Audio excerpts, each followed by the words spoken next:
Invite کرتا ہوں ان تمام ایکسپرٹس اور ریسرچرس کو آئیں جو پاکستان میں ہیں اور پاکستان سے باہر ہیں، کہ وہ آئیں ہماری مدد کریں، اور انشاءاللہ میرا ایمان ہے کہ پھر 1-2 سال میں یہ ہماری زرعی معاشی جو اکانومی ہے یہ ریوائیو ہو جائے گی، اور ضرور ہوگی۔ پھر آپ دیکھیں گے کہ پھر مجھے یا کسی اور کو یا سپہ سالار کو باہر جا کر قرضے نہیں مانگنے پڑیں گے، بلکہ یہاں پر سرمایہ کار آئیں گے اور کہیں گے جناب ہم انویسٹ کرتے ہیں، مشینری لاتے ہیں، ہم ٹیکنالوجی لاتے ہیں، ہم اپنا پروڈکشن کریں گے اور واپس لے کے جائیں گے۔ شروع میں جس نے کسی نے کہا، بہت صحیح کہا، کہ national security is now all encompassing.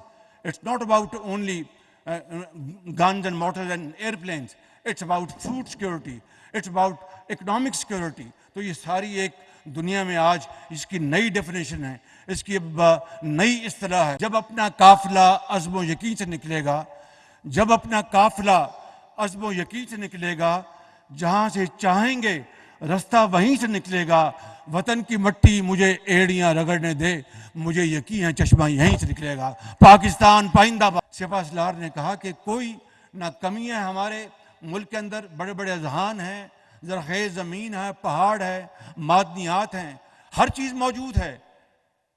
آج اگر ہم اکٹھے ہوئے ہیں تو فیصلہ یہ کرنا ہے کہ اس ویژن کو ہم نے لے کر چلنا ہے، اکٹھے ہو کر ایک ہی صف میں کھڑے ہو گئے یوں محمود و ایاز، نہ کوئی بندہ رہا نہ کوئی بندہ نواز، کہ ہمیں مل کر ہمیں یہ کرنا ہوگا۔ یہ میں اور تم نہیں بلکہ ہم بن کر ہمیں اس کو آگے لے کے جانا ہوگا، تو یقین کر کے پاکستان دنیا کا ایک عظیم ملک بن سکتا ہے، لیکن باتوں سے نہیں، عمل سے، اور یہ عمل کا وقت آ گیا ہے۔ اس لیے میں نے کہا ہے اور میں یہ کہہ رہا ہوں پھر ڈنکے کی چوٹ پر کہ مجھے یہ نظر آ رہا ہے کہ انشاءاللہ یہ دوسرا زرعی انقلاب پاکستان میں رونما ہونے جا رہا ہے، اور اس میں the whole of the government is part of this program.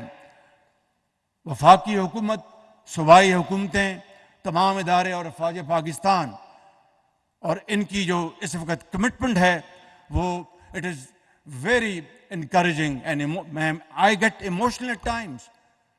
یہ منسٹر ہمارے چیمہ صاحب بیٹھے ہیں، انتہائی لائق احترام ہیں، بہت ان کو اس کا زراعت کا علم ہے۔ اب دیکھیے کہ ملک کے اندر $4.5 ارب کا ہم نے خوردنی تیل امپورٹ کیا۔ یہ منسٹر بیٹھے ہیں انڈسٹریز، ان کو مجھے بھجوانا پڑا وہاں پر۔ انڈونیشیا گئے تھے آپ، وہاں پر کیونکہ اس زمانے میں اپنا بہت زیادہ دنیا میں اپنا بندش تھی اور قیمتیں آسمانوں سے باتیں کر رہی تھیں، یہ جا کے خوردنی تیل لے کے آئے۔ اب بتائیے کہ پاکستان اگر $4.5 ارب خوردنی تیل امپورٹ کرنے پر صرف کرے گا تو پھر ہمارا ایک جو ڈیولپنگ کنٹری جو ہے کہاں جائیں گے ہم؟ یہ جو ہمارے جو کوسٹل ایریاز ہیں وہاں پر پام ٹریز وہ لگ سکتے ہیں، ہمارے کنولا ہے، ہمارا سن فلاور ہے۔ ہم اگر ہمت کریں، کوشش کریں، تو آج یہ سیمینار یہ روایتی سیمینار نہیں ہے۔ آج یہ سیمینار ایک جینون ایک ایفرٹ کے لیے یہاں پر منعقد کیا گیا ہے کہ اس قوم کو آگے لے کے جانے کے لیے۔ دیکھیے وہ زمانہ تھا جب ہمسائے ملک سے زیادہ کاٹن ہم پیدا کرتے تھے۔ ابھی آپ کو فگرز بتا دیے گئے، میں اس کو ریپیٹ نہیں کرتا۔ ہم گندم میں بھی پر ایکڑ ییلڈ میں ہم کم ہیں بعض ممالک سے، ہم گنے میں بھی کم ہیں، ہم کپاس میں بھی کم ہیں۔ تو بتائیے کہ وہ ملک پاکستان، خداداد ملک پاکستان، جس کو عظیم قربانیوں کے بعد حاصل کیا گیا، تو آج جس جگہ پہ ہم کھڑے ہیں میں سمجھتا ہوں کہ اس کو بدلنے کے لیے اللہ تعالیٰ نے ہمیں تمام وسائل دیے ہیں۔ The only thing we need to do is the will to do. اور اگر پھر ہم یہ کمر بستہ ہو جائیں تو پھر انشاءاللہ کوئی پہاڑ سمندر ہمارے راستے میں رکاوٹ نہیں بنے گا۔ میں یہاں پر یہ بتانا چاہتا ہوں کہ اس ویژن کے ذریعے اور اس پروگرام کے ذریعے انشاءاللہ خلیجی ممالک سے یہاں پر انویسٹمنٹ ہوں گی، کیونکہ پاکستان اب مزید قرض لینے کا متحمل نہیں ہو سکتا۔ میں نہیں بتا سکتا آپ کو، یہ سپہ سالار آپ کو نہیں بتا سکتے، یہ فائنانس منسٹر آپ کو نہیں بتا سکتے کہ کس طرح ہم ترلے منتے کر کے ہم اپنا لونز لے رہے ہیں اور ملک کو جو ڈیفالٹ سے بچانے کے لیے پوری کوشش کی گئی. اور خدا کا شکر ہے کہ آئی ایم ایف کا ایز اے ٹیم ورک بھرپور دن رات محنت سے وہ پروگرام SLA ہوا, اور اب انشاءاللہ 2 دن بعد بورڈ کی میٹنگ بھی ہو جائے گی. But this is not enough. It is just the beginning of a long journey of hard work and untiring efforts. اس کے لیے ہمیں ویژن بھی چاہیے, اس میں ٹیم ورک بھی چاہیے, اور شبانہ روز محنت کرنی ہوگی. تو اگر ہم اس ویژن کو, جو ہمارا گرین پاکستان انیشیٹو ہے, اس کے لیے خلیجی ممالک سے وہ انویسٹمنٹس کرنے کے لیے تیار ہیں. 3-4 دن پہلے جب ہماری میٹنگ ہوئی تو وہاں پر ان کے سفراء موجود تھے. جب ہمیں سپاہ سالار نے ہمیں وہاں پر انوائٹ کیا, اور وہ بالکل تیار ہیں کہ ہم پاکستان میں انویسٹمنٹس کرنے کے لیے تیار ہیں, اور وہ آئیں, انویسٹمنٹس کریں, یہاں پر اجناس پیدا کریں اور لے جائیں. یہ زمین تو یہیں رہے گی قیامت تک, کوئی نہیں اس زمین کو لے کے جا سکتا. لیکن وہاں سے اگر مشینری آتی ہے, جدید آلات آتے ہیں, جس طرح لیزر لیولنگ کی بات کی ابھی ایک ایکسپرٹ نے, اور دوسرے آلات. ایک زمانہ تھا یہ بات ہو رہی تھی لیزنگ کمپنیز کی, اور بھائی لیزنگ کمپنیز تو 40 سال 30 سال پہلے بن گئی تھیں, جہاں پر جان ڈیئر کے کمبائن ہارویسٹر آتے تھے, تھریشر آتے تھے, اور دوسرے آلات آتے تھے. لیکن نظام اس طرح خراب ہوا, اس طرح بگڑا کہ اس کے بارے میں مزید تفصیل میں جانے کی ضرورت نہیں ہے. آج پھر اللہ تعالیٰ نے موقع دیا ہے, ہم سب اکٹھے ہیں. ہمیں, اور دیکھیے یہ بات ذہن میں رکھنی چاہیے کہ کوئی سرمایہ کار کسی ملک میں سرمایہ کاری نہیں کرتا جب تک کہ وہاں کے جو سیاسی حالات وہ سٹیبل نہ ہوں. باہر کی انویسٹمنٹ تو دور کی بات ہے, اپنے انویسٹ نہیں کرتے. تو اس لیے اگر ہم نے مل کر پاکستان کو دوبارہ اب اپنے پاؤں پہ کھڑا کرنا ہے اور بتانا ہے ان اپنے بھائیوں دوستوں کو جنہوں نے ہماری ہمیشہ مدد کی کہ اب ہم اپنے پاؤں پر کھڑے ہونے جا رہے ہیں, تو یقین کریں وہ دل کھول کر یہاں پر سرمایہ کاری کریں گے.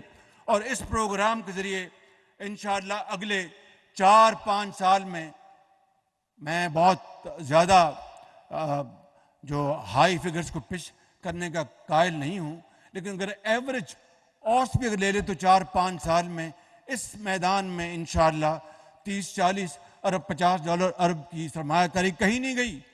اور وہ پھر آپ اجناس پیدا کریں, جو لینڈ آپ کی جو کاشتکاری کے قابل ہے مگر نہیں ہو رہی, کہ وہاں پر پانی نہیں ہے, یہاں پر ہم گئے نہیں, اس کو ہم بروئے کار لائیں گے تو کتنی آپ کی پروڈکشن بڑھے گی جو آپ ایکسپورٹ کریں گے. ڈاکٹر محبوب الحق نے کہا تھا کہ 60 کی دہائی میں کہ Pakistan is green basket for the Gulf states. آج وہ گلف اسٹیٹ جو ہیں یا GCC وہ $40 ارب کی اجناس پوری دنیا سے منگاتے, اور ہمارا حصہ جو ہے وہ آٹے میں نمک کے برابر ہے. ابھی آپ کو دوسرے فگرز بھی آپ کو ملے, I don't want to repeat them. میں یہ کہنا چاہتا ہوں کہ اس سے انشاءاللہ اس پروگرام سے تقریباً 40 لاکھ لوگوں کو جابز ملیں گے, اور ہماری جو یہ کسان بھائی یہ اس بات کی گواہی دیں گے, چونکہ ہماری جو کولڈ چین اویلیبل نہیں ہے, ہمارے جو دوسرے جو اپنا جو ارینجمنٹس ہیں وہ موجود نہیں ہیں, بے شمار ان کی محنت ضائع ہو جاتی جب پھل سبزیاں گلیوں محلوں میں اپنا گلتے سڑتے ہیں. اگر دیہاتوں میں ہم سمال میڈیم انٹرپرائزز کو فروغ دیں اور ان نوجوان بچوں کو وہاں پر ہم چھوٹے اپنا پلانٹس لگانے کے لیے قرضے دیں, اور وہ ایگرو بیسڈ انڈسٹریل وہ پلانٹس لگائیں, تو چاہے وہ سبزی ہے چاہے وہ فروٹ ہے, اس کے ویلیو ایڈڈ پروڈکٹس بنا کے ایکسپورٹ کریں گے تو پاکستان کو کتنا فائدہ ہوگا. میں سمجھتا ہوں کہ یہ وہ ابھی مجھے اپنا پیرس میں ملے مجھے اسلامک ڈیولپمنٹ بینک کے چیئرمین, انہوں نے کہا کہ شہباز شریف صاحب آپ کا جو باسمتی چاول بڑا زبردست ہے. تو سردار ایاز صادق میرے ساتھ کھڑے تھے, میں نے کہا ہم انشاءاللہ ایک اور ان کو تحفہ بھجوائیں گے, اور جو سب سے لمبا باسمتی چاول جو ہے وہ ہم ان کو بھجوائیں گے. لیکن اب باسمتی میں اب آپ کے اور بھی کمپٹیٹرز آ گئے ہیں دنیا میں, تو میں سمجھتا ہوں کہ ہمیں انشاءاللہ جس طرح یہاں پر بتایا گیا کہ ہمیں اپنے اللہ پر توکل کرنا ہوگا, ہمیں اٹھنا ہوگا اور اس بات کو تسلیم کرنا ہوگا کہ ہم ماضی کو خیر بات کہہ کے رونا دھونا نہیں, ہمت کر کے انشاءاللہ پاکستان کو انشاءاللہ اس کا کھویا ہوا مقام ضرور دلوائیں گے. اور یہ کس طرح ہوگا, مجھے بار بار پھر انہی اشعار پر اقبال کے مجھے تکیہ کرنا پڑتا ہے کہ وہ بہت میسمرائزنگ اس کا پیغام ہے اقبال کا کہ تمنا آبرو کی ہے اگر گلزار ہستی میں، تمنا آبرو کی ہے اگر گلزار ہستی میں، تو کانٹوں میں الجھ کر زندگی کرنے کی خو کر لے، اور نہیں یہ شان خودداری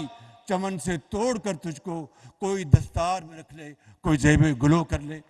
میرے بزرگوں، نوجوان ساتھیوں، بہنوں، میں آپ کو آخر میں یہ کہنا چاہتا ہوں کہ یہ جو گرین پاکستان انیشیٹو جو ہے، یہ ہمارا ایک مشترکہ قومی ہمارا فریضہ ہے، ہماری ذمہ داری ہے، اور میں دل کی گہرائیوں سے شکریہ ادا کرتا ہوں سپہ سالار صاحب کا، ان کی پوری اس تعاون کا اور کمٹمنٹ کا میں شکریہ ادا کرتا ہوں، اپنے وزیر زراعت کا اور اپنی ٹیم کا، اور میں انوائٹ کرتا ہوں ان تمام ایکسپرٹس اور ریسرچرز کو آئیں جو پاکستان میں ہیں اور پاکستان سے باہر ہیں، کہ وہ آئیں، ہماری مدد کریں، اور انشاءاللہ میرا ایمان ہے کہ پھر 1-2 سال میں یہ ہماری زرعی معاشی جو اکانومی ہے یہ ریوائیو ہو جائے گی، اور ضرور ہوگی۔ پھر آپ دیکھیں گے کہ پھر مجھے یا کسی اور کو یا سپہ سالار کو باہر جا کر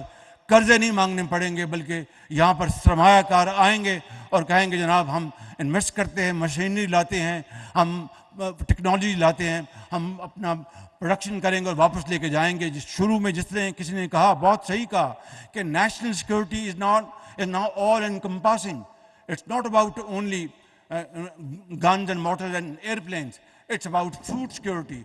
It's about economic security. تو یہ ساری ایک دنیا میں آج اس کی نئی ڈیفینیشن ہے، اس کی نئی اصطلاح ہے۔ میں سمجھتا ہوں کہ آج ہماری نیشنل سیکورٹی کا تقاضا یہ ہے کہ ہم اپنی معاشی سیکورٹی کو مضبوط بنائیں اور زرعی معاش کو بہت مضبوط بنائیں۔ پاکستان نے ہمیں تمام وسائل دیے ہیں۔ میں آپ سب کا آخر میں شکریہ ادا کرتے ہوئے اس شعر پر بات ختم کرتا ہوں۔ کسان بھائی میرے سروں کے تاج ہیں، اور میں آپ کو یقین دلاتا ہوں کہ انشاءاللہ ہم مل کر جو کچھ بھی ہم ان مشکل حالات میں کے باوجود کر سکے ہم نے کیا، اور آئندہ جو بھی حکومت آئے گی انتخابات کے بعد انشاءاللہ ہم مل کر ہم آپ کی پوری مدد کریں گے تاکہ آپ پاکستان کی زمین سے سونا اگلیں اور پاکستان کو یہ جو قرض کی مہ سے آپ جان چھڑائیں۔ اللہ تعالیٰ نے یہ اختیار آپ کو دیا ہے، آپ کو یہ اللہ تعالیٰ نے ملائکہ دی، اور آپ یہ ضرور کریں گے اور یہ ضرور ہوگا۔ میں یہ کہنا چاہتا ہوں آخر میں کہ جب اپنا قافلہ عزم و یقین سے نکلے گا، جب اپنا قافلہ عزم و یقین سے نکلے گا، جہاں سے چاہیں گے رستہ وہیں سے نکلے گا، وطن کی مٹی مجھے ایڑیاں رگڑنے دے، مجھے یقین ہے چشمہ یہیں سے نکلے گا۔ پاکستان پائندہ